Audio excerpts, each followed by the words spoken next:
here today. We hope you enjoyed the argument this afternoon and invite you to attend a reception in the cafeteria commons following the judge's decision. Thank you. Good luck.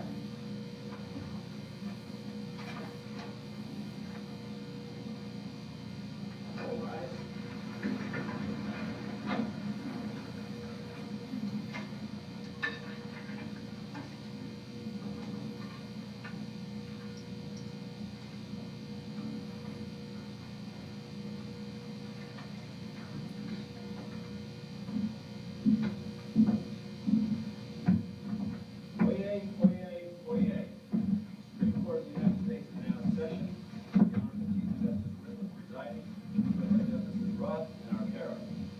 All those having business before this, the Honorable Supreme Court of the United States, draw near, and you shall be heard. God save the United States and this honorable court.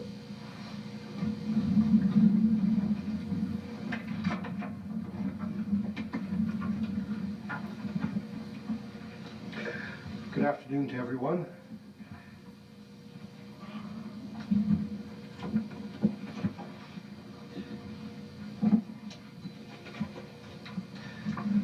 This afternoon we will be hearing the case of in re DT, AT, and NT as conservators against DT, conservatee, and the state of Villanova.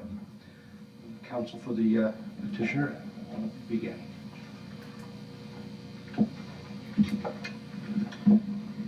Ms. Caprioli. Yes. May it please the court.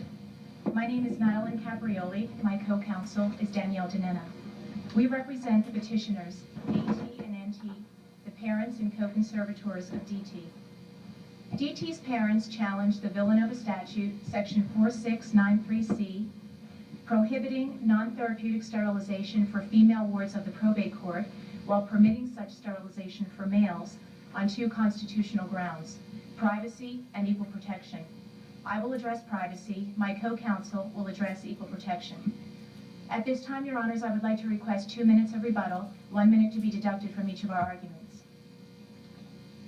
The Villanova statute is unconstitutional for 3 reasons. First, the statute violates an incompetent female's fundamental right to procreative privacy.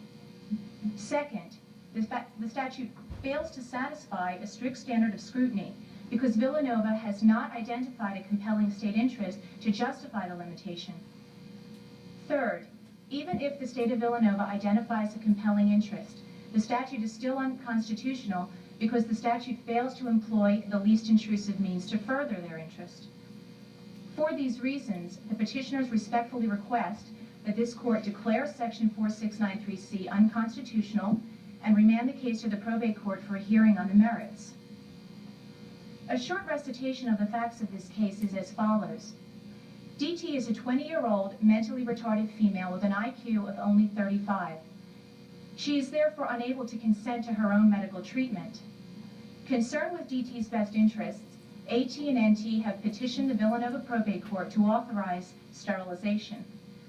Although DT has not been sexually active to date, she is aggressively affectionate toward males. Physically, DT is capable of conceiving a child. Psychologically, however, pregnancy would cause her severe harm.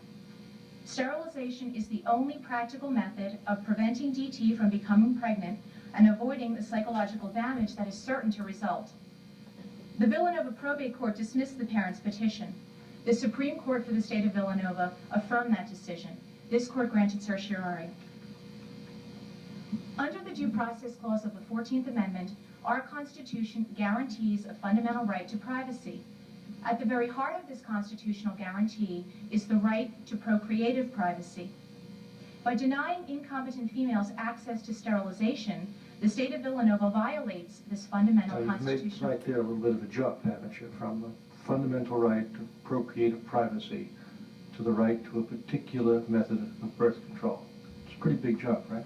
Well, Your Honors, this court has never specifically included, for example, birth control pills or intrauterine devices under the general right to contraception that this court has acknowledged in cases such as Griswold versus Connecticut, Eisenstadt versus Baird, and Roe versus Wade.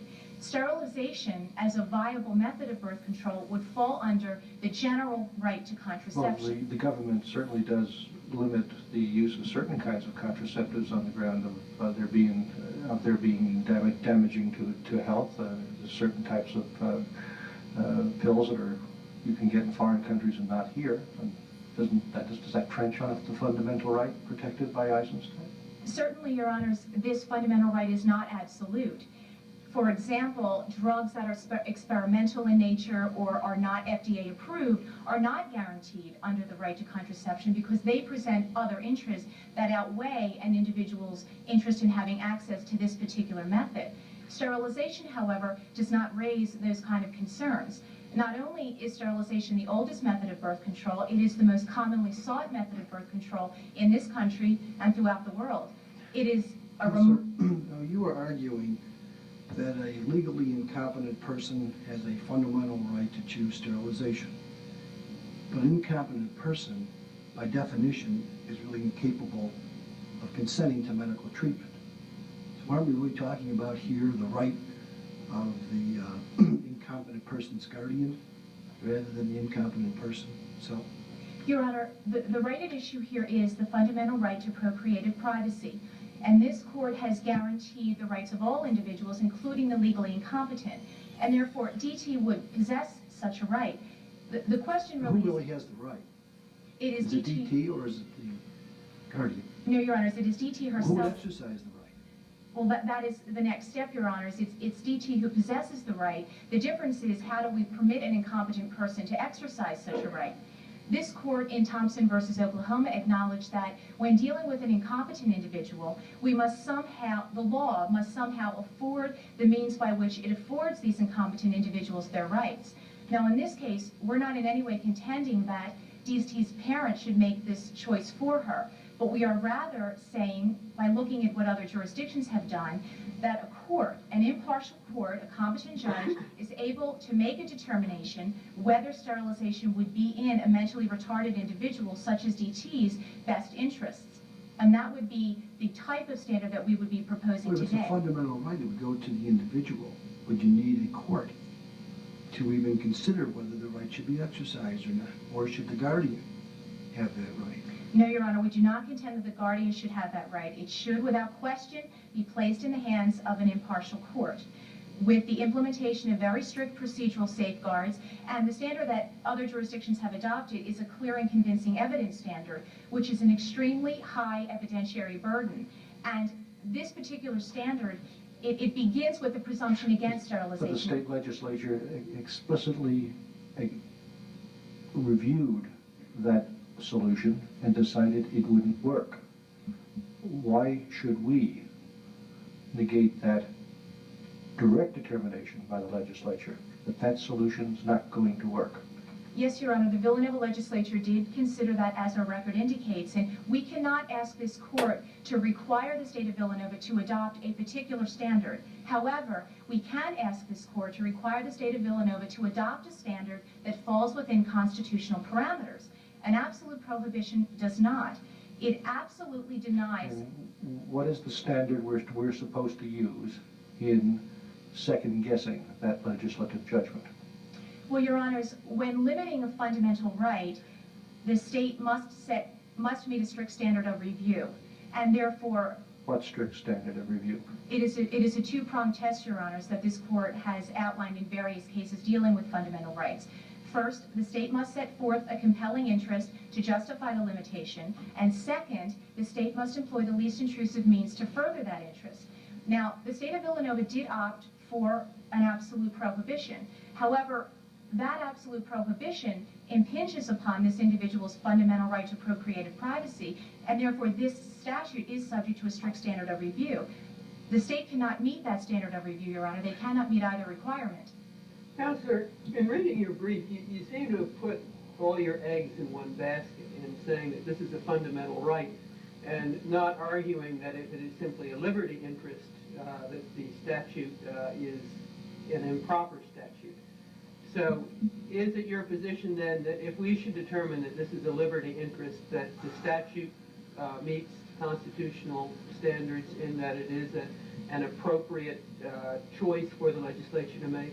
No, Your Honor. If the right is determined to be a liberty interest, the statute still fails. I should first say that the reason why I did argue that it is a fundamental right in lieu of anything else is because we have clear guidance on this issue. Griswold, Eisenstadt, and Roe, and even Webster, the very case that does limit abortion, still explicitly states that the rights guaranteed under Roe remain undisturbed. And therefore, because we have this guidance, that is why we identify this right as fundamental. Well, what's the difference between a fundamental right and a liberty interest? The constitutional standard of review, Your Honor, changes. So I understand that, but what is the difference between the two of them? Well, a compelling state interest is something that the state has a very significant interest in regulating. For example, this court said relating to abortion. You're telling me what kind of an interest I need to defeat one or the other of these. What I want to know is what's the difference between the two? A liberty interest is permitted the state is permitted greater regulation in dealing with a liberty interest than it is with a fundamental right. The constitutional standard of review is much lower. Now this court... Are we talking labels, or are we talking about real differences? Well, Your Honor, this court has, in two recent decisions, determined that the right to be free from unwanted medical treatment is a liberty interest versus a fundamental right. Procreative privacy has consistently been deemed fundamental because it is a right that is very intimate and personal to the individual. Apparently, this court did not feel that that other right, as outlined in Cruzan versus Director of Missouri Health Services and Washington versus Harper, was that important to the individual, so it permitted greater state regulation. Counsel, this court is, in recent years, has declined to recognize new fundamental rights.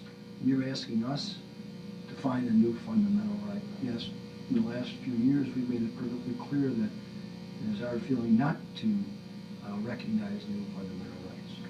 Your Honor, we would contend as petitioners that this is not a new fundamental right. This is a right that falls very squarely under the guarantees of Griswold, Eisenstadt, and Roe versus Wade. If this court does determine that this right is a liberty interest rather than a fundamental right, as I have mentioned, the standard of review is somewhat lower. However, this court does not opt for a very deferential approach in dealing with these new non-economic substantive due process rights as outlined in Cruzan in Washington. Instead, what this court has opted to do is to employ a balancing test where the court looks at the rights of the individual and weighs them against any legitimate state interest that might be present. And well, we've got a pretty good track record that there's a very big state interest involved here, don't we? We do have a past track record, Your Honor, that is correct. However, we do not have any statistics after 1960 to indicate... What do you say to your brother's rendition in their brief of the case of Stump against Sparkman, then?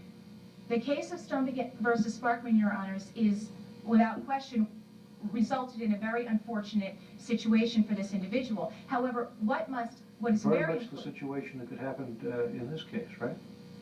With all due respect to the court, Your Honor, no. And the reason for that is that in Stump versus Sparkman, there was not a hearing, there was not a guardian ad litem, nor was there any type of evidentiary presentation to the court. This was a petition that was... None whatsoever? None whatsoever, Your Honor. Not even on an ex parte basis? I was just going to say this was granted in an ex parte proceeding, and therefore, again, the result is unfortunate, but that is an isolated case. We are certainly not in any way contending that the state of Villanova should permit that type of freedom in access to sterilization. So your point is that although this statute might indeed have been a good statute at one time, times have changed. Am I correct? Precisely, Your Honor, yes. Why should we decide whether times have changed? Isn't that for the legislature to do? There's nothing to indicate in our record, Your Honors, that this court, that the Villanova legislature has even looked at this statute since 1960. Are we supposed to roam through the Villanova Code and decide what are anachronistic statutes and strike them down? No, Your Honor, and we're not in any way asking this court to do that. However, after these abusive sterilizations have taken place, this court has recognized a fundamental right to procreative privacy. And this statute clearly impinges upon that right. And therefore, in 1992, without any... But it does so to protect the fundamental right of bodily integrity. Yes, Your Honor, these individuals do possess that right as well. However, what the state of Villanova has opted to do is to uphold that right to the complete exclusion of another fundamental right. And we are asking merely that the rights be balanced. Go but you suggest at one time in Villanova's history that might have been an appropriate judgment to make. Yes, Your Honor, pre-1960, that may have been an What makes appropriate me and judgment. my brother and sister competent to decide that times in fact have changed? Well, Your Honor, all that I can say is that times in fact have changed, and many things have changed since 1960. Doesn't the fact that the Villanova legislature, which I apparently still sits, has failed to repeal it indicate that they've made a contrary judgment to the one you urge on this court? No, Your Honor, with all due respect to the court, we would say that it does not indicate at all that this is still a compelling state interest. What it's saying is, as most legislatures, they really don't review their statutes on a year-to-year basis and repeal the ones that are no longer applicable. Well, Counselor, should we look at this in light of Chief Justice Rehnquist's decision in Webster versus Reproductive Services in saying that the right to terminate an unwanted pregnancy is a liberty interest, abortion being a form of contraception, should we not put sterilization in that same category and follow Chief Justice Rehnquist's decision in saying that that is a liberty interest and not a fundamental right? Well, abortion, Your Honor, is, I see that my time is up. May I answer your question? Abortion, Your Honor, is a post-conception procedure that raises significant state concerns, such as the concern of maintaining particular medical standards, maintaining the health of the mother, and protecting potential human life. Sterilization, in contrast, does not raise any type of similar compelling state concerns. It is a viable method of birth control. It's remarkably safe. It's very effective. But a method which extinguishes any possibility of the patient being able to procreate in the future. Don't we have to consider that also? Yes, Your Honor, that should be considered also, but again, that does not raise the same types of concerns that this court has recognized that abortion raises. And you talked in your brief about times changing. You also indicate that more and more developmentally disabled people today, in fact, do marry and do want to procreate than was true in the past. So isn't there, in fact, even on, if we accept your terms as with respect to our power, more justification for the statute rather than less today? These people need more protection. Your Honor, the standard that we propose, an individualized standard, takes exactly those kind of considerations into account, and that is precisely the reason why this type of statute doesn't work. It views all mentally retarded individuals as equal, and that is simply not the case. It is very true that when a mentally retarded individual is only mildly retarded, they are capable of functioning in society, having families, being married, and without question, they should not be denied that opportunity. The statute, however, fails to take into account the more unfortunate mentally retarded individuals, such as DT, who are not able, again, unfortunately, to participate in those types of activities. And for her, sterilization is not only... Please. Yes, pregnancy will cause her psychological damage, and sterilization is in her best interest. Ms. Caprioli, we've taken a good deal of your time. Suppose you take a moment to summarize. Thank you, Your Honor. I have explained the fundamental right at issue here and why the state of Villanova has failed to meet its burden in limiting that right. We ask this court today to consider an additional factor, the reality. And the reality is, Your Honors, that DT is completely reliant on others for her care, education, and decision-making. In order for DT to take full advantage of the opportunities available, she needs sterilization. For these reasons, we respectfully request that this court declare the statute, section 4693C, unconstitutional, and remand the case to the Villanova Probate Court. Thank you, Ms. Caprioli. Thank you, Your Honors.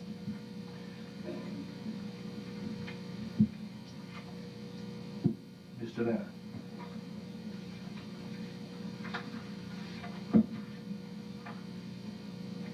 May it please the court. My name is Danielle DiNenna, and I am representing the petitioners AT and NT on their equal protection challenge to Villanova Statute Section 4693C. Your Honors, we request that you declare the state statute unconstitutional and remand the case to the probate court for a hearing on the merits. The Villanova statute is unconstitutional because it violates the 14th Amendment's guarantee of equal protection with respect to gender. Under equal protection analysis, statutes that discriminate on the basis of gender are subject to a heightened standard of review. The Villanova statute fails to satisfy this level of review because the statutory distinction between incompetent men and incompetent women is not substantially related to an important governmental objective. You're saying there isn't an important governmental interest here? No, Your Honor. The state, we would agree with the state that protecting the mentally incompetent from abusive sterilization presents a legitimate state interest. Well, the possible consequences of sexual activity are much different for a woman than they are for a man. Yes, and and the this court, pregnancy and all the other effects that a woman goes through that a man does not. yes, Isn't there a distinction there, a valid distinction that the government is addressing in a legitimate interest here? well, in regards to, there are physical differences between men and women. And, Well, we'll concede. and in Michael M., this court did say that with respect to the problems and the consequences of sexual intercourse in pregnancy, women and men are not similarly situated. However, today we're looking at a different issue. It's whether men and women are similarly situated with respect to sterilization. And clearly they are. Both incompetent men and women are unable to consent to this procedure. As the record notes and as is conceded in the respondent's brief, incompetent men and women have both been subject to abusive sterilization. The vasectomy and the tubal ligation procedures are both extremely safe and highly effective. And finally, both incompetent men and women may benefit from the sterilization procedure. It may allow them to be mainstreamed into society. But doesn't history reflect a greater tendency on the part of the parents of women Yes, Your Honor. to seek sterilization? We would agree that in the years from 1930 to 1960, it is true. Women, incompetent women, were subject to higher rates of involuntary sterilization. However, the 30 years prior to 1930, men were the ones who bore the brunt of abusive sterilization. Post the 1960s, there is no evidence to indicate that women are subject to greater rates of involuntary sterilization. There are no studies to show that incompetent individuals are still subject to this type of abuse. So what may have been an important interest in 1960, in 1992 no longer can justify the disparate treatment of men and women. But you don't see the difference between a woman who's pregnant and a man. I mean, I go back to the first question that I asked you, and dealing with the important government objective here, and that is the trauma that a woman goes through that a man doesn't go through. And that may be precisely the reason why we should allow access to sterilization to female incompetents. Going back to the constitutional test, heightened scrutiny, the state asserts that the statute furthers its interest in protecting the mentally incompetent from abusive sterilization. However, the state is unable to show that the gender distinction is substantially related to the achievement of that interest. And it cannot do this for three specific reasons. First, a gender-neutral statute employing procedural safeguards would be equally as effective in achieving the state's purported objective. Secondly, although administrative convenience is furthered by the statute, it is an insufficient justification for the gender distinction. And finally, the state impermissibly has based the statute on archaic and irrelevant statistics. Addressing each of these in more detail, Villanova is unable to demonstrate that a gender-based classification is substantially related to the achievement of its purported objective without first demonstrating that a gender-neutral statute would not be equally as effective in achieving that objective. Well, Counselor, if a parent of a mentally deficient adult came in as guardian to seek approval of a sterilization, don't we have to take into consideration that the parents of a female mentally deficient adult would face the prospect of having the resulting child as their burden if their daughter became pregnant, whereas the parents of a mentally deficient young man would not have that burden? And is there not a self-interest that the guardian has, that the guardian of a woman has, that the guardian of a man does not have, which makes the court's determination of the reasonableness of the request for sterilization a much more difficult function when you're dealing with a woman than when you're dealing with a man? Your Honor, perhaps there is a greater incentive in rare cases for the parents of a female to seek her sterilization. However, at a hearing on the merits, that is one of the factors to be considered. An impartial court will look to see whether the petition is brought in good faith and with only the best interest of the incompetent individual at heart, and only upon that finding will the petition be granted. Why do you say in rare cases? What do you base that on? Why would it be rare? Well, in our present case, this petition is brought by the parents of DT who have loved and cared for her throughout her life. We would hope that parents of other incompetent individuals are also have her best interests. But we have the difference between your hope and the legislature's judgment. And that is why procedural safeguards are so important to protect her interests. And they would adequately do that because it is such a high evidentiary standard and there is a presumption against sterilization. A gender-neutral approach employing procedural safeguards would adequately safeguard the interests of mentally incompetent men and women. It would also allow access to the procedure to all individuals who may benefit from sterilization. Because the state's interest is adequately served by less intrusive procedural safeguards, the sole governmental interest that is furthered by the gender-based classification is administrative convenience. Prior cases demonstrate, however, that this is an insufficient justification for a gender-based You say that now, and you say that in your brief, administrative convenience. Is there anything in the statute or its legislative history to indicate that that indeed was the motivation of the legislature? No, not specifically, Your Honor. However, because all other states who address this problem do afford the same treatment to men and women under this statute and have the same results that the state of Villanova does under this particular statute, the only possible goal for a gender-based classification would be to ease the burden on the probate courts. Unless the state of, as your brothers suggest to us, the state of Villanova is simply more sensitive to the needs of its female incompetence. But today, those female individuals no longer need that added protection. They are attempting to base this gender discrimination on a 30-year period in American history that dates back 30 years. There is nothing to indicate in the record or otherwise that involuntary sterilization is still a problem of the mentally incompetent, and nothing to show that incompetent women today are treated differently than incompetent men. So the gender-based classification only serves to ease the burden on the Aren't you there, as I asked your sister during her argument, aren't you there really asking us to be a council of revision? We are asking you to review the constitutionality of this statute that was passed in 1960. While state legislatures are entitled to a degree of deference, that deference is only appropriate where the statute at issue is within constitutional parameters. Today, on the equal protection issue, those parameters are determined by a heightened standard of review. Because the Villanova statute cannot satisfy that level of review, it is outside the constitutional parameters and must be declared unconstitutional by this court. In addition, the statute is not substantially related to an important governmental objective because it is based on archaic and irrelevant generalizations. The state attempts to use historical data to indicate that men and women have differing needs with respect to sterilization.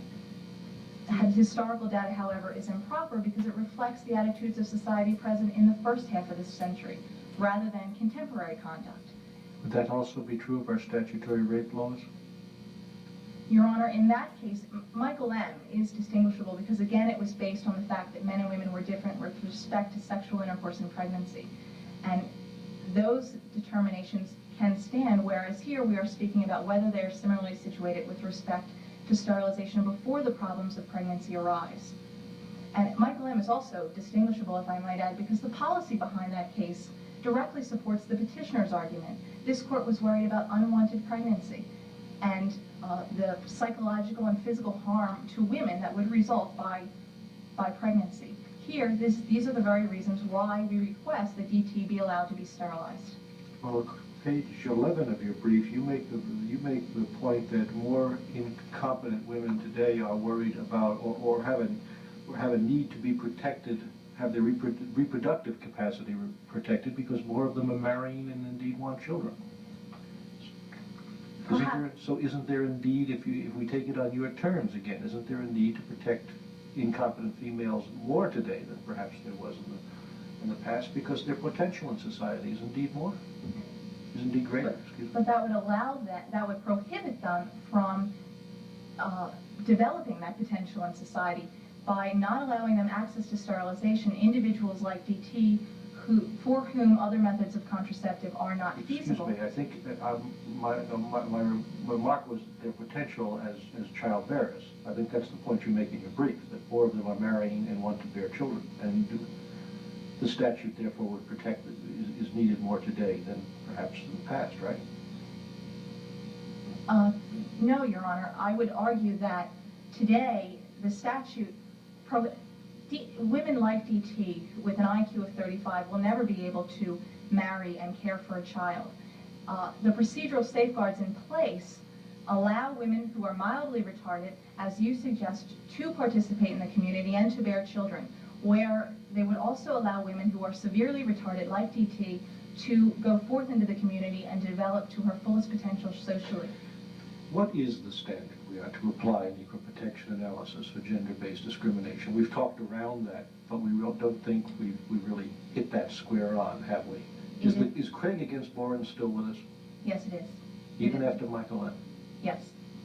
Michael M.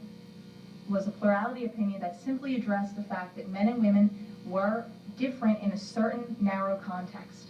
However, the Craig standard, applying a two-prong analysis requiring an important governmental objective and that the classification be substantially related to an important objective, still stands. In 1981, the same year as Michael M., this court invalidated state law in Kirchberg v. Feenstra, which allowed men unilaterally to dispose of joint property without spousal consent under the guise of the Craig standard. Finally, Your Honor, we would just like to emphasize that this is a case of invidious discrimination, and contrary to the respondent's assertions, incompetent men and women are similarly situated with respect to sterilization, and they do deserve equal treatment under the statute. In conclusion, the petitioners do not wish to see the interests of the incompetent go unprotected. However, the means chosen by the state of Villanova to advance those interests are over-inclusive, and they fail to bear a substantial relationship to an important governmental objective.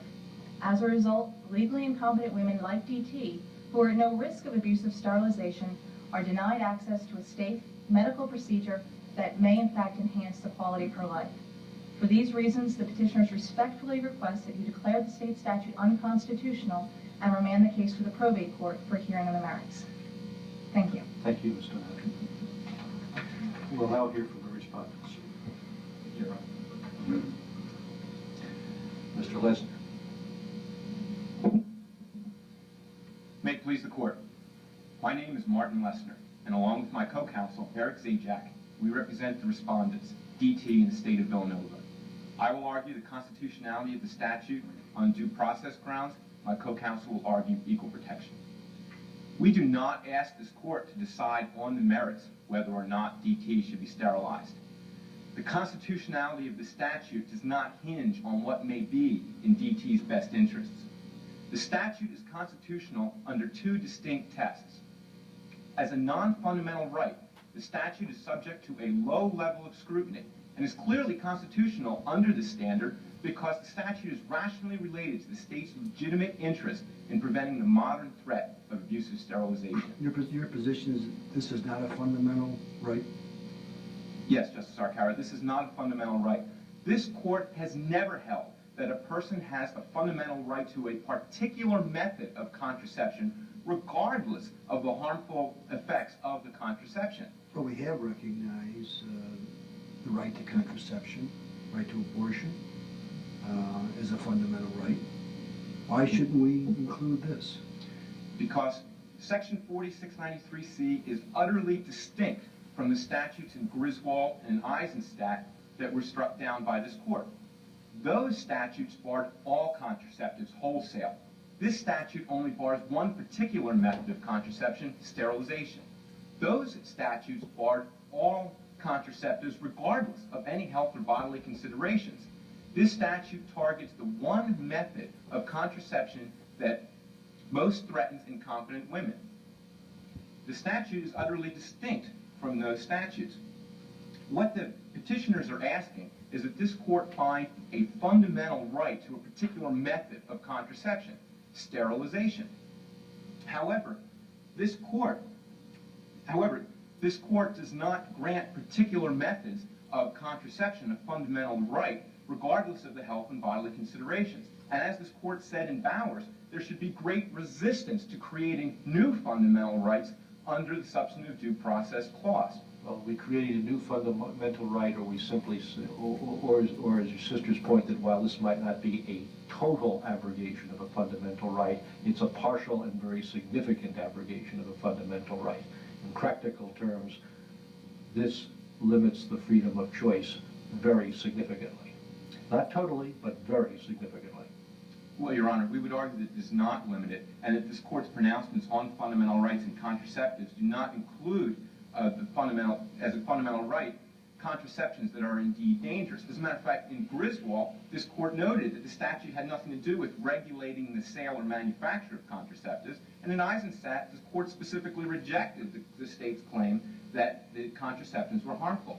The case is analogous to the... But you will at least give me that this impinges somewhat on freedom of choice.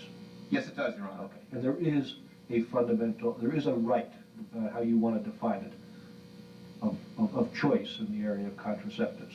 Yes, there is. There is a right of contraceptives. However, the right that the petitioners urge... I said choice with respect to contraceptives, right? Yes, Your Honor. In considering this narrowing of the choice, should we consider the nature of DT and the more limited choice that she has than a competent woman would have? No, Your Honor. What are the particular best interests of DT do not test the constitutionality of the statute. The statute is judged on what type of right is impinged upon. And we will argue that this is a non-fundamental right, and as such is subject to simply a low level of scrutiny. The statute is clearly constitutional under that because it's rationally related to the state's legitimate interest in preventing abusive sterilizations.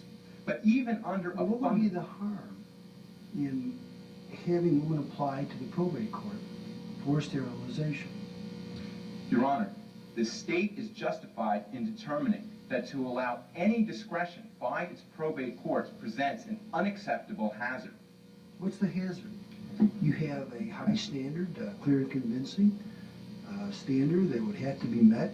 Probate judge would be able to analyze it. It would be subject to review by a higher court. What's the harm? Even if the probate courts were very accurate, there will still be a small percentage of women who will be wrongfully sterilized. And more importantly, the damage is permanent. And What do you base that on? Why do you say there will be a percentage that will be improperly sterilized? Why do you draw that conclusion? Well, Your Honor, our brief cites several cases of wrongful sterilization in the modern era where courts have sterilized for what is clearly not in the best interests of the incompetent. What you're saying is it may be the sincerity or lack thereof of the custodian may indeed be a tough call by the probate judge, right? Your Honor, it may be a tough call, and what will happen is there are going to be wrongful decisions. Functionally, why is that a tougher call than other calls the same judge has to make? Take a child abuse case. He's got a parent before him, and that parent's going, and he's going to decide the credibility of the parent. He's going to decide the fitness of the parent. Same basic function, right? What the state is balancing is the basic liberty, as expressed in Skinner, of a person's right to bodily integrity and to their reproductive functions. And in a child abuse case, the probate judge has to sit there and judge the basic right to life of the child sometime if he puts the child in the wrong home. But yet he makes the call. Yes, Your Honor. What functionally makes this such a different call that it would justify the blanket exclusion that you are trying to defend? The Villanova legislature's judgment that it is an unacceptable hazard to allow even a small percentage of their women, if it is a small percentage, is entitled to great deference. And the threat of modern abusive sterilization is not past history as suggested by the petitioners, but is in fact a very modern and very real threat.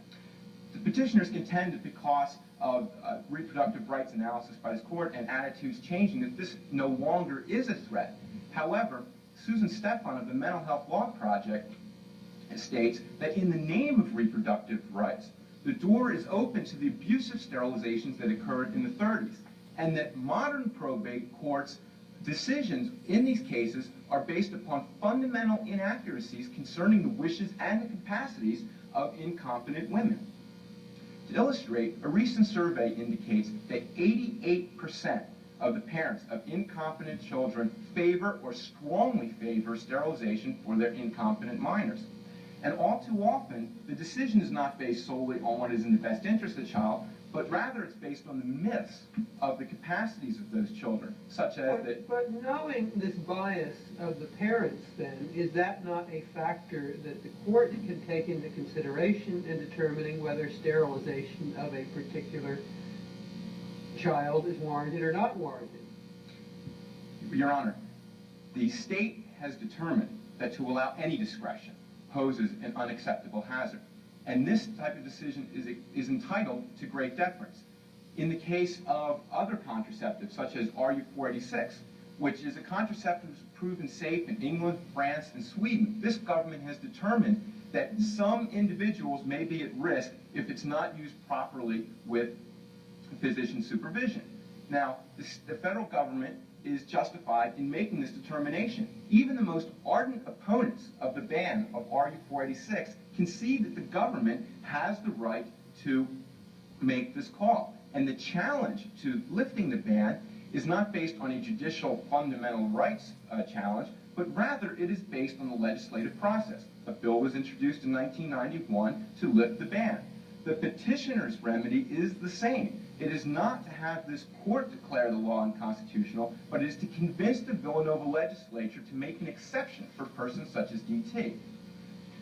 With respect to RU-486, you could make a call that after a chemical analysis of the thing that it's good or it's bad, and you ought to eliminate it or you ought to allow it. Here, obviously, we're dealing with a human judgment call that is a lot more subtle, and in some cases will be for the benefit of the child and sometimes for the abuse of the child. Different situation, right? No, Your Honor. It's fairly the same situation, because even in a case such as RU-486, many women will be, it would be in their absolute best interest to use it. But the government has the right to ban it because it's determined that a certain percentage of women who are unable to use it presents a hazard. Sounds like an irrebuttable presumption to me. Well, Your Honor, in other words, you have a situation which might benefit some and which might certainly work to the detriment of others, and we lump them all together because it's easier. Well, it's the state that's making this determination. And as this court said in Smith versus Employment decision in 1990, the state does not, the court does not have to make an exception to these state laws. That case involved a law that banned the use of peyote. Now, the Northwest Indians had been using peyote in religious rituals for thousands of years. Okay, now was that case argued under the Due Process Clause? No, Your Honor. The Indians alleged that it violated their fundamental right, and it was conceded that they had a fundamental right under the First Amendment to practice their religion. They argued for an exception to the state drug laws. Free exercise analysis, am I correct? Yes, Your Honor. Somewhat different than what we're talking about today, right?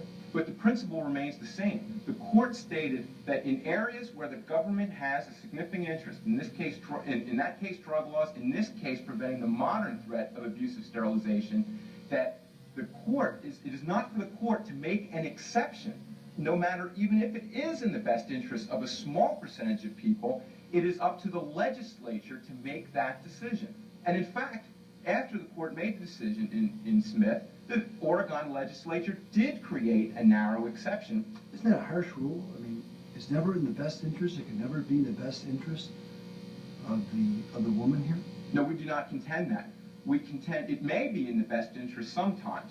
However, the state is justified when it determines that a ban on sterilization is the method of preventing incompetent women from being subject to abusive sterilization, even if some women may not fall under that category.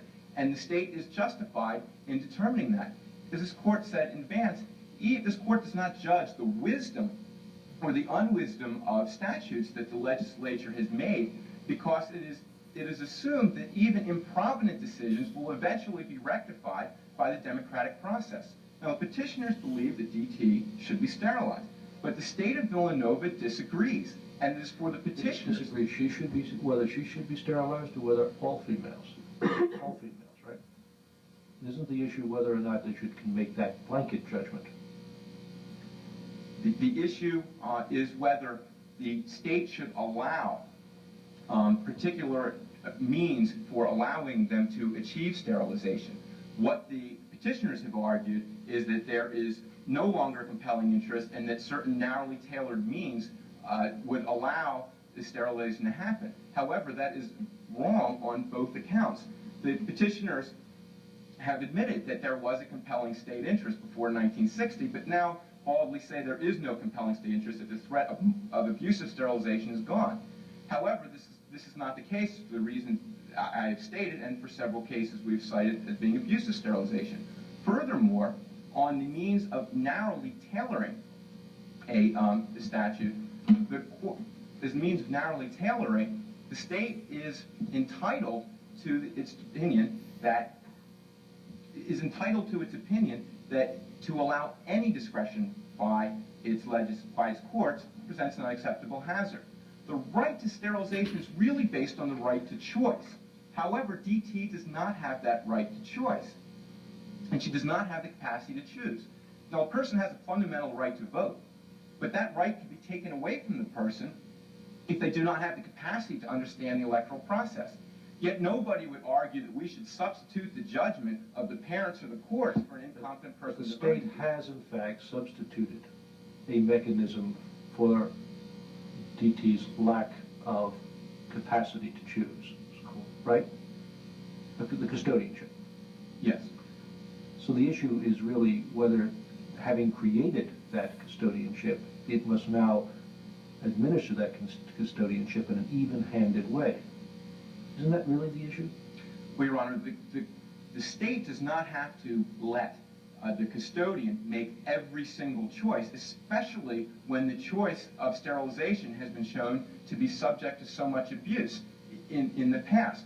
What substituted judgment really means is letting somebody else make that choice. Well, those abuses occurred in the past, though. What was the standard that was being used? Was it a clear and convincing standard in a probate court? The petitioner... What was the standard that was being utilized as you're basing this statement on? Well, the cases vary from best interest analysis to a somewhat stricter standard. However, as this court said in Cruzan, the Constitution does not require the state to accept the substituted judgment of the parents or the courts or anybody, as a matter of fact, except that of DT herself. And DT... Counselor, let me ask you one last question, if I may. You are arguing the propriety, the legitimacy of the statute under a liberty interest analysis. If we decide that this is a fundamental right, do you maintain that the statute is constitutionally appropriate? Yes, Justice Roth, because even under fundamental rights analysis, the state has a compelling interest in preventing the modern threat of abusive sterilization, and the statute is narrowly tailored because it affects only one form of contraception, not all forms of contraception. It doesn't affect all women. It only affects those women who are most affected and threatened by this particular procedure, and because the state does not have to accept the substituted judgment of the parents or the courts in this particular matter. I see my time is up. May I conclude? Please. As I've stated, the statute is constitutional under two distinct levels of scrutiny. This court should not substitute its judgment for what is admitted to be a compelling state interest. This court should not substitute its judgment for that of the legislature and say this is no longer a modern threat. This court should not return to the era of Lochner where it substitutes its judgment for that of the legislature in the areas of what is a harm and what is a hazard to its citizens. Thank you, Your Honors. Thank you, Mr. Lessner.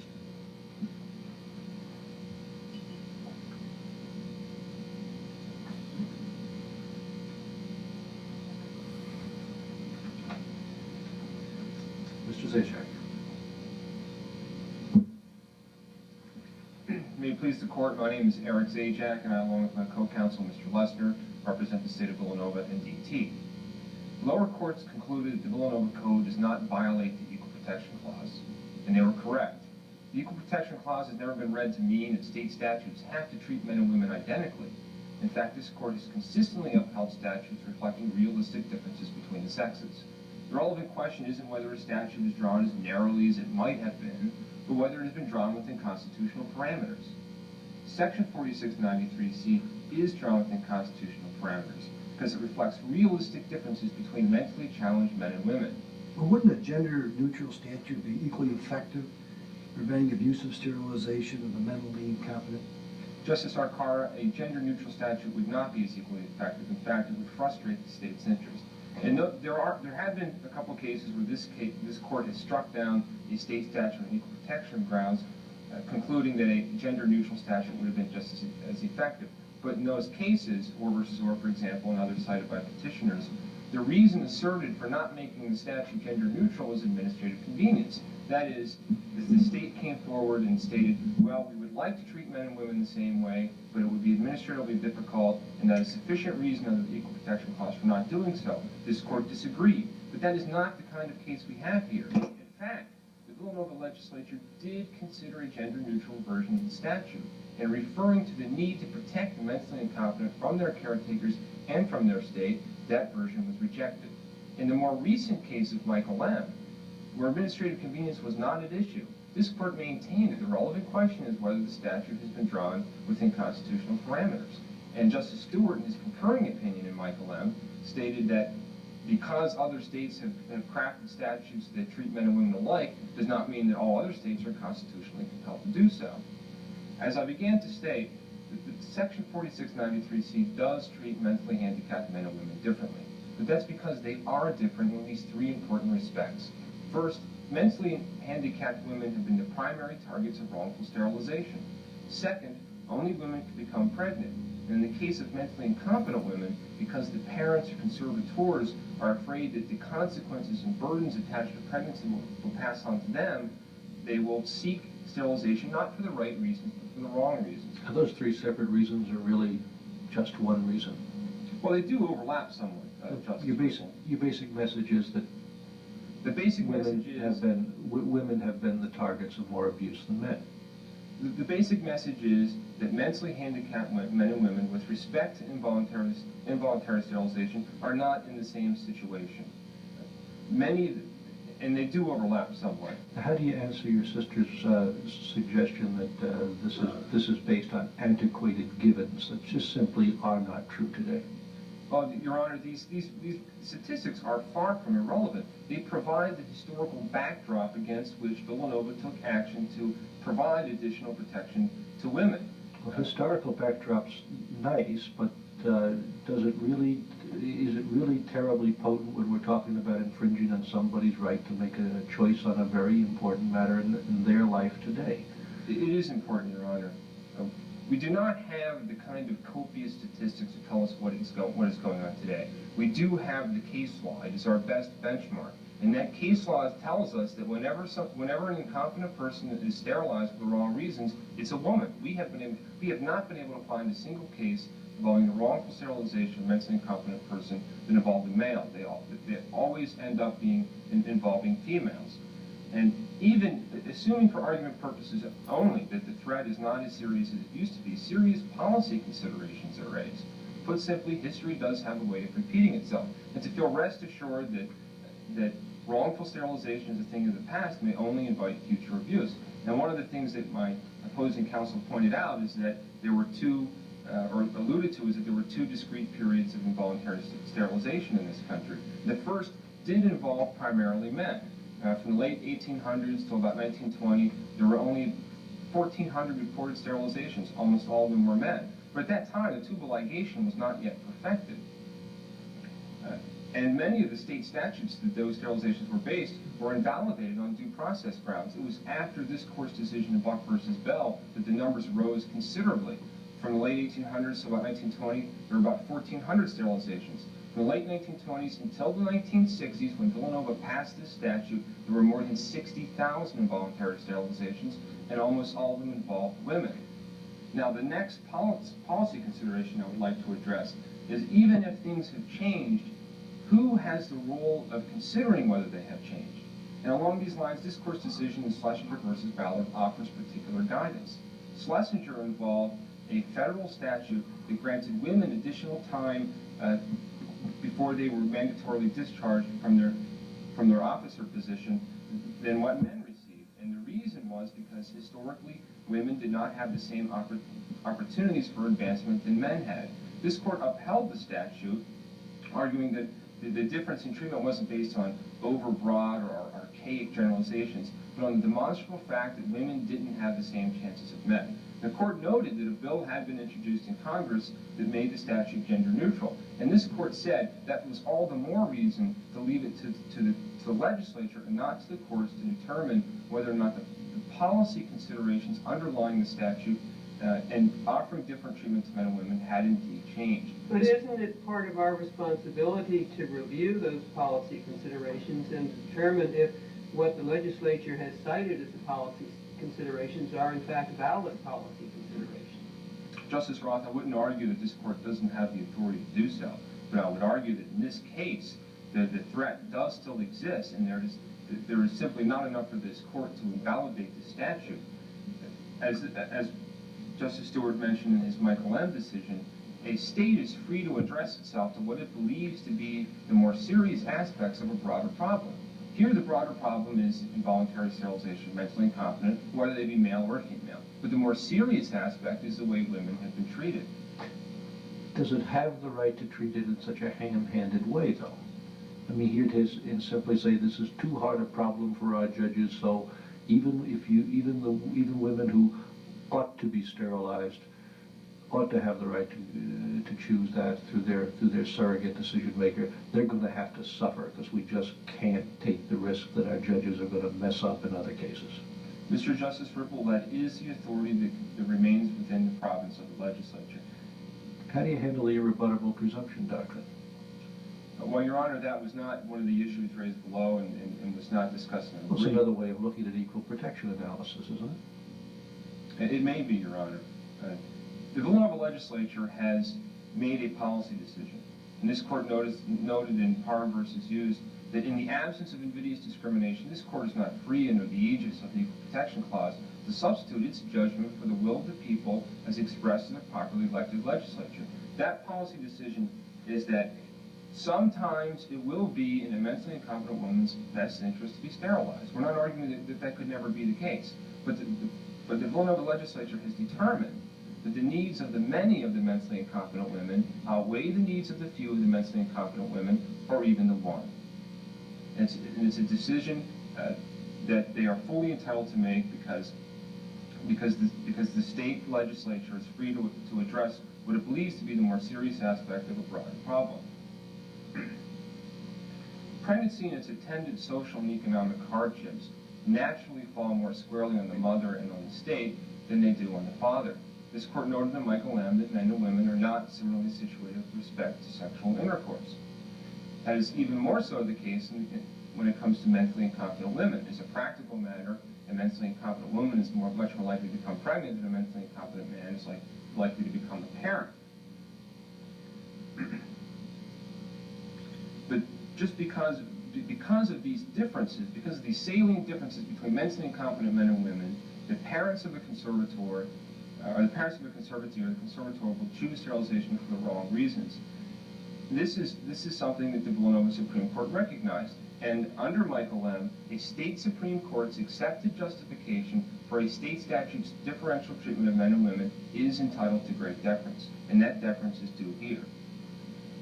So even though the sterilization of DT may benefit the state's financial resources or sometimes their parents, this is not grounds for an invasive procedure committed on someone unable to consent to that procedure. Well, the parents would make the ultimate decision on this point. The parents would not make the ultimate decision. They would bring it to the probate court. That's right, Your Honor. They would bring it to the probate court in response to the parents' request to have the procedure done.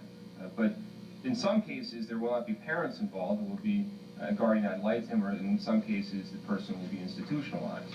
So there are those instances where it might benefit the state's financial resources in the sense that there are many institutionalized persons who will receive the involuntary sterilization even though they don't have parents to represent them because the guardian ad litem will be represented. Philip Riley, a medical doctor with a law degree, has done an exhaustive research on this topic, and he noted that many sterilization laws were based on the theory of protecting the state and protecting parents against having to take care of what they believe might be a defective child or a or a mother who would be unable to bear a child.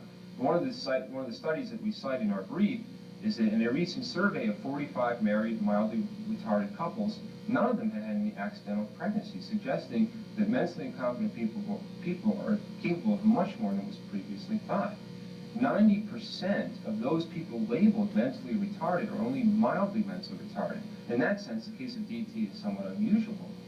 And also, another survey showed that more than 90% of mentally incompetent women who had this procedure done on them without their consent regretted it once it was done.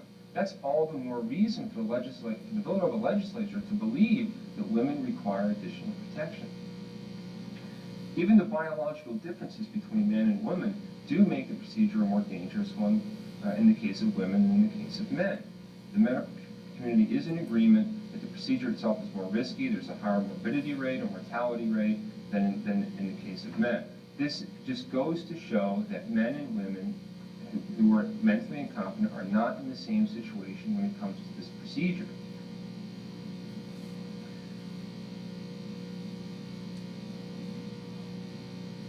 Also, to the extent that it's believed that the threat is no longer a modern one, 15 years after Villanova passed this statute, West Virginia enacted a eugenic sterilization statute, which provides that a mentally impaired person with a genetic defect, and where it's likely that that genetic defect might be passed on to another generation, that person could be sterilized without their consent.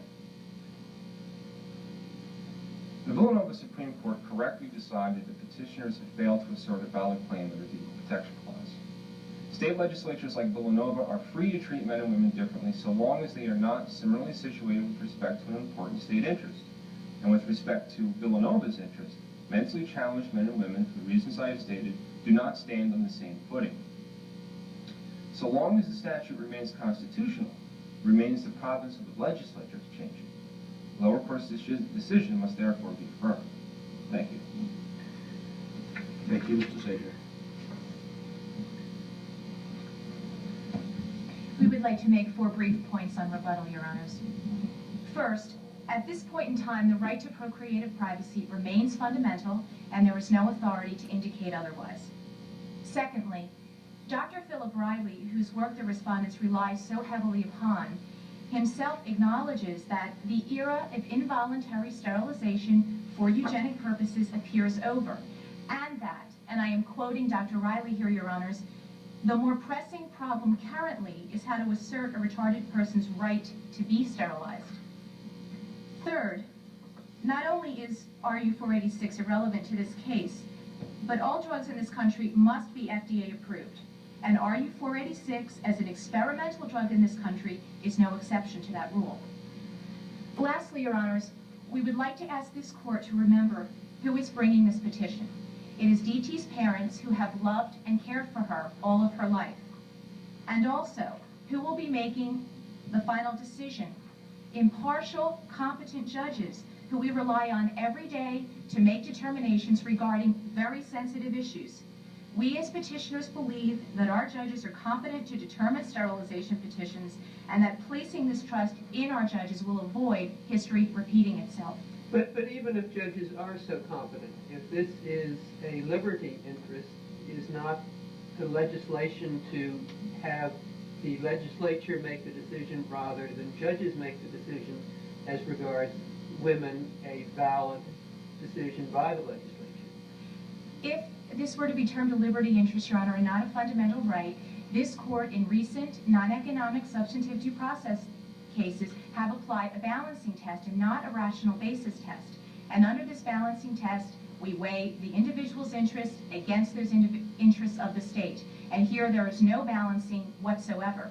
The state has absolutely prohibited sterilization. They've absolutely prohibited her right to procreative privacy in the name of upholding another right, her right to physical integrity.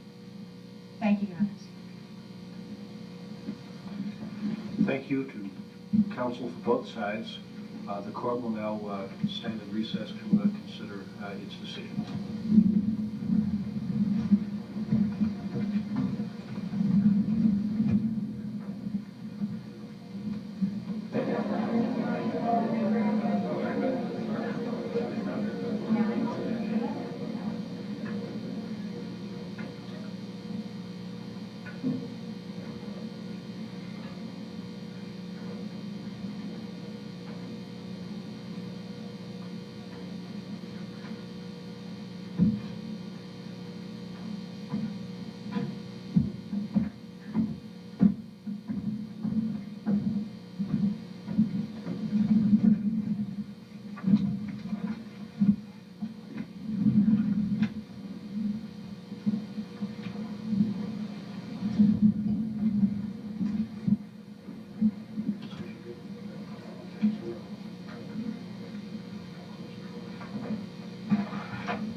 Well, ladies and gentlemen, it's my duty to announce the results first of all.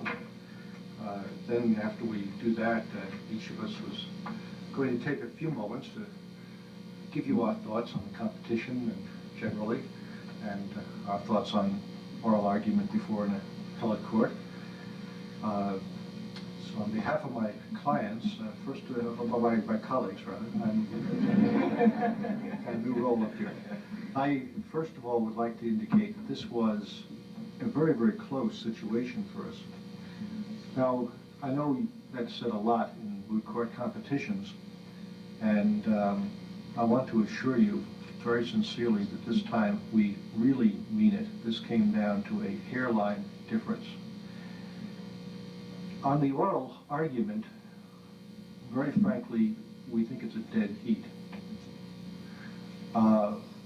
So close that we went back and re-examined the briefs, because really the presentation of an oral advocate before the court is based somewhat on brief as well.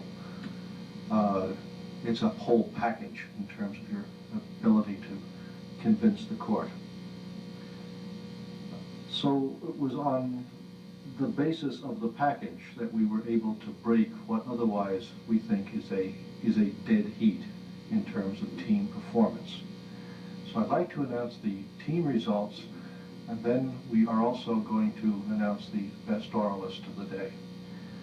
We congratulate the respondents for having prevailed in the competition today.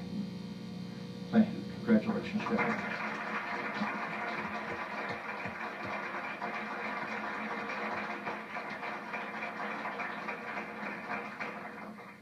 Well, we thought the hard part of the job was over, and then we could choose the best oralist.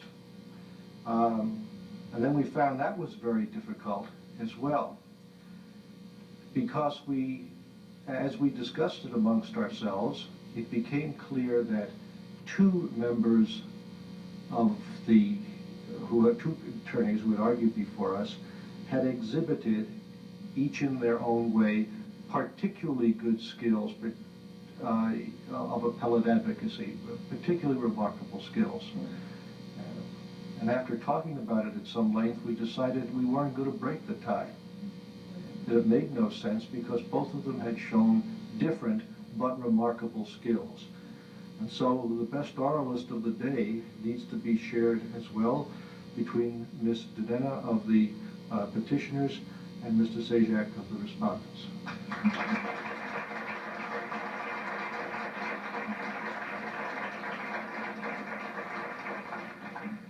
Well, ladies and gentlemen, it is now my privilege to turn to my colleagues and ask them to say a few words about today's contest. I might say at the beginning that I am particularly honored to find myself on this bench with these people. I had not met Judge Roth nor Judge Arcara until today, although I had heard much about both of them. In Judge Arcara's case, I had heard much about him from two sources. He is not only a distinguished alumnus of Villanova University Law School, but a distinguished alumnus of St. Bonaventure University, where a good number of members of my family have gone, and I had heard about him from them. I had also heard about him from many of the students I have the privilege of teaching at the University of Notre Dame. Notre Dame draws very heavily from the Western District of New York, and many of the students have told me about Judge Arcara, so I was extremely anxious to meet him today and to be able to count him as a friend on the bench. And so it's my great privilege to introduce to you the Honorable Richard Arcara, the United States District Judge for the Western District of New York. Thank you, Judge Ripple. Before I even say anything about the participants, this is like a sentimental journey for me. I haven't been back here since I graduated, which was at a period of time that most of the students here were not even alive. It's kind of hard to believe how fast time moves forward.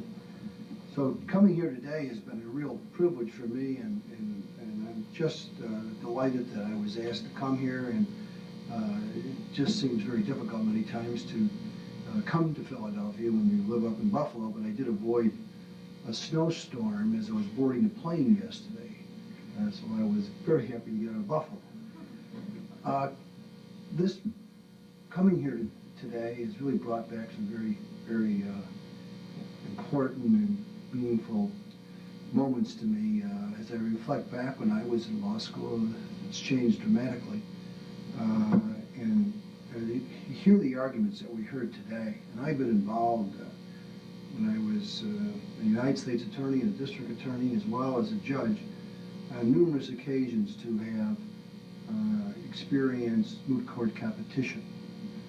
I have never heard better arguments than I heard today. Last year at this time I was at Cornell, and I heard the students at Cornell. And the decision there was very easy. It was very easy to distinguish who the best orator was, the best team, and it was easy to tell who had the better briefs. This was not the case here today, and I'm kind of proud of the fact that my law clerk goes to Cornell,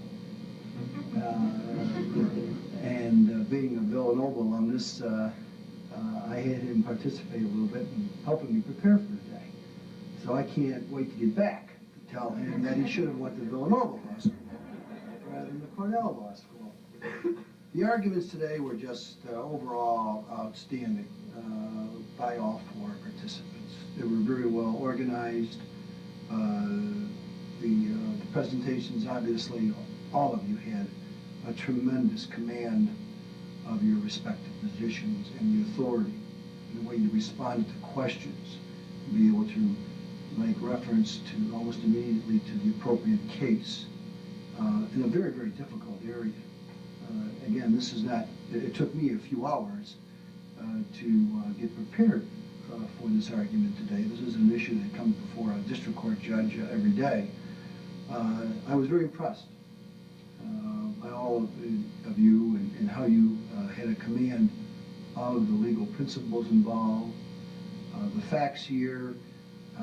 I think I would have, in the petitioner's case, I think I would have gone more toward the DT person to persuade a federal judge or court why this was so important. It's a human being you're dealing with here. This isn't a statistic or a number.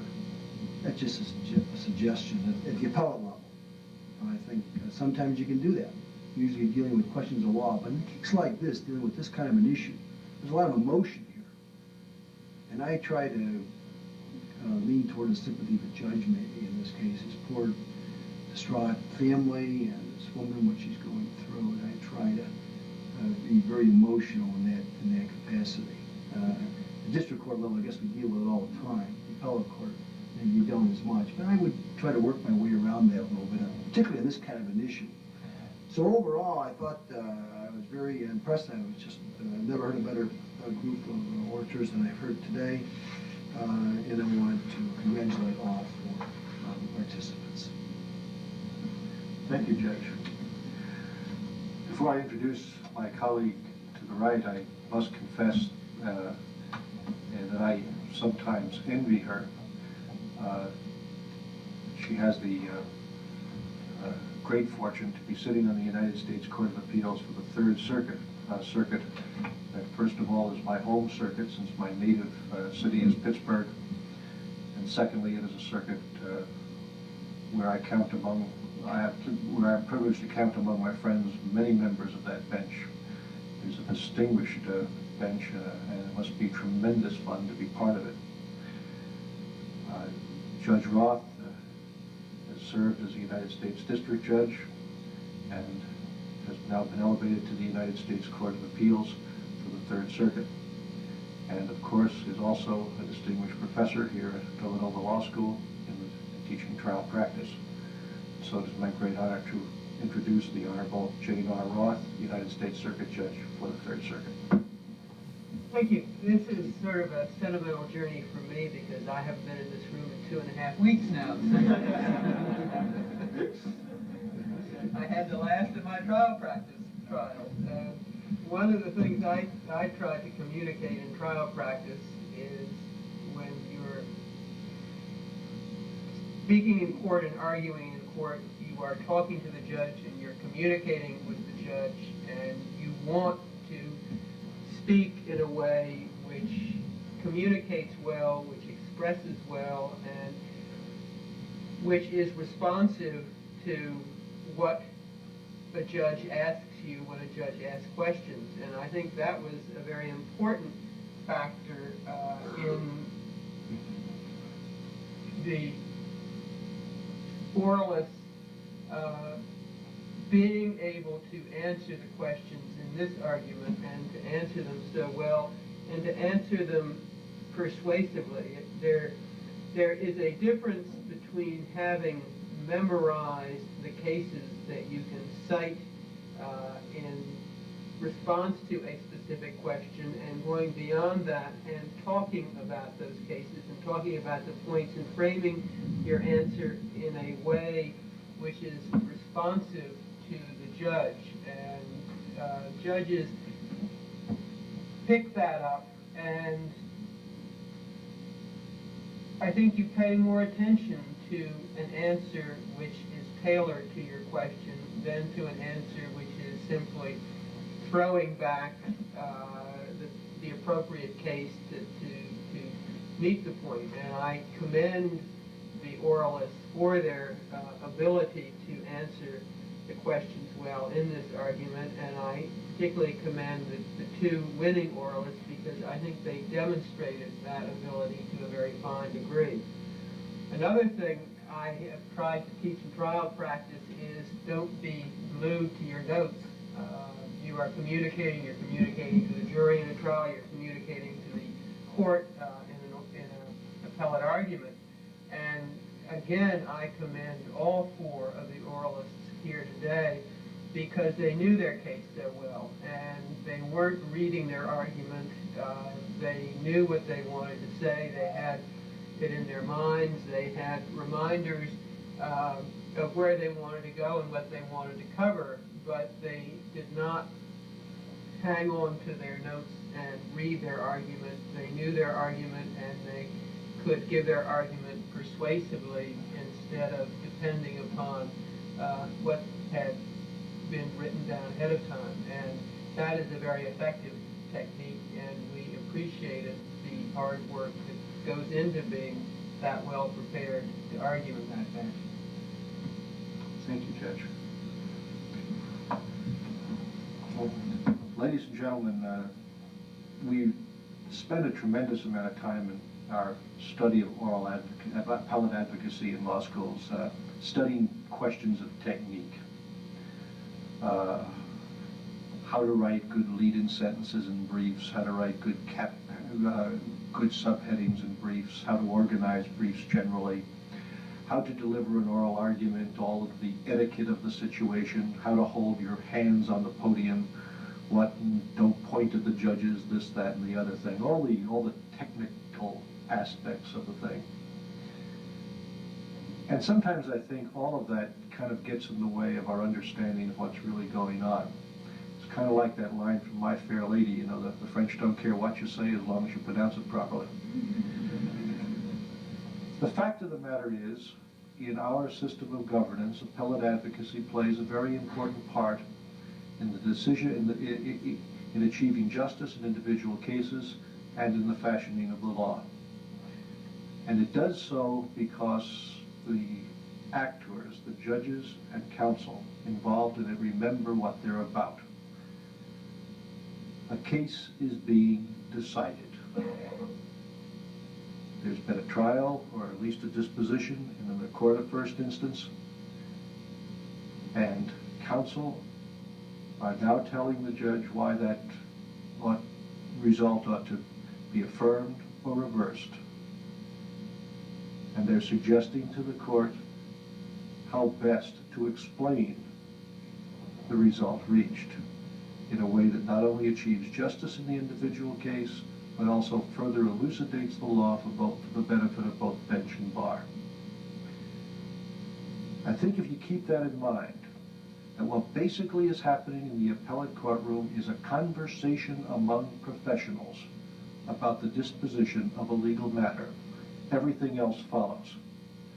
And I thought that was a very crucial aspect of today's competition. In dealing with the case today, I decided the way I would handle it would be to put it in the stack of cases I need to prepare for this coming week on the court, and to prepare for it as I would for any other case.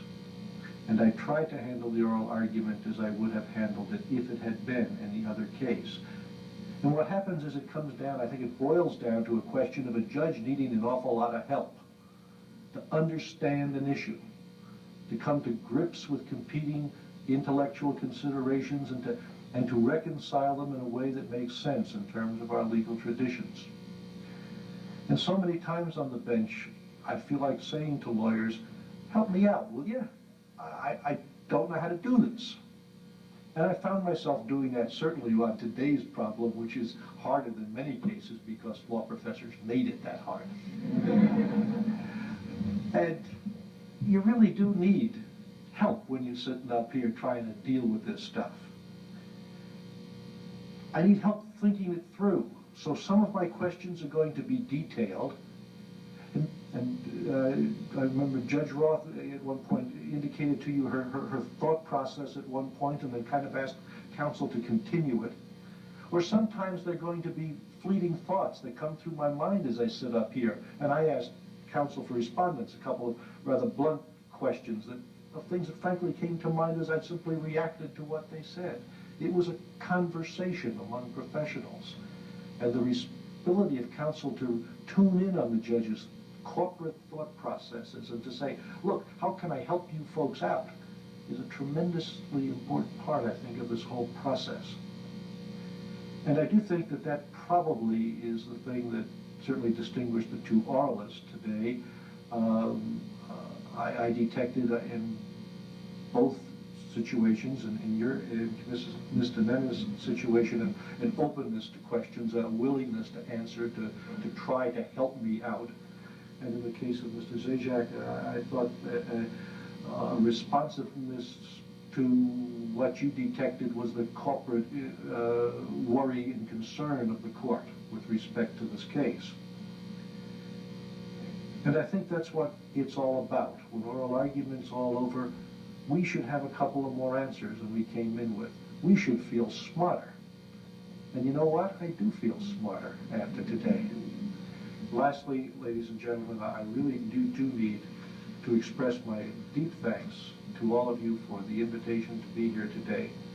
This is my unlike Judge Arcara, I have never been here. My contact with this law school up to now has been through happy collaboration with one member of the faculty and working on the rules of the federal courts, and having a young woman from this law school assist me as a staff attorney in the Court of Appeals for the Seventh Circuit. You should be fiercely proud of this institution and what it can produce. You've seen it today. And so today should really be a festival of what you have accomplished. And these 4 new lawyers are your representatives in that, and I congratulate you for it, and thank you very much for the opportunity of being part of it. Thank you.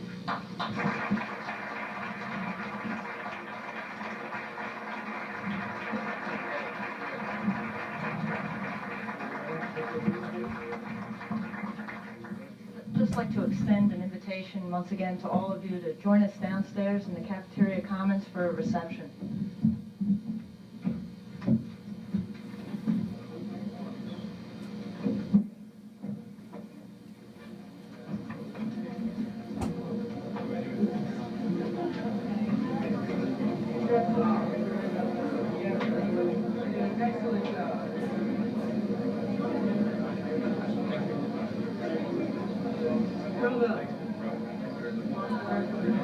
Congratulations.